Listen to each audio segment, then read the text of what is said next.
Ako, alam ko. Kumikita ka daw ng 5M a day. May No, ganon? Yun po yung medyo mahina na ako noon. Mahina May time yung po 5M a day.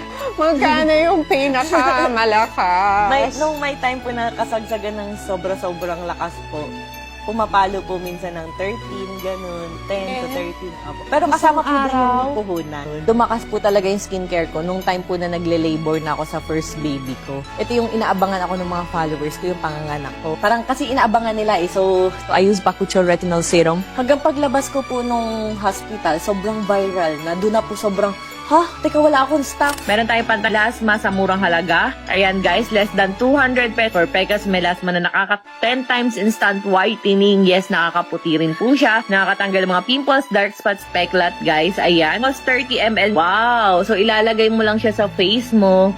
Kahit konting-konti lang guys ang ilagay mo. Tapos igaganyan-ganyan mo na. And that's it. And hindi siya guys malagkit sa mukha ha. Hindi siya malagkit sa mukha.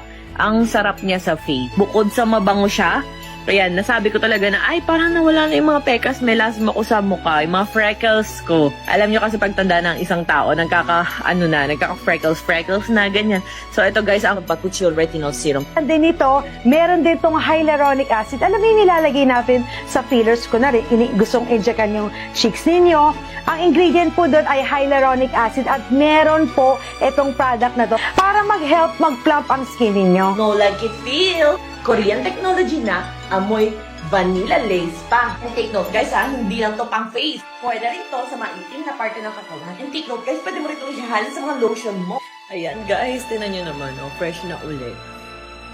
Ayan siya, pahid-pahid mo lang siyang ganyan. Ayan, pwede yan sa 12 years old pataas, buntis at lactating. Kaya i-check out nyo na agad kung gusto nyo maging ganito kakinis, kapote, ayan. No filter needed, no edit needed, just me. Sa mundong nakakapagod, o ikaw ang aking pahinga.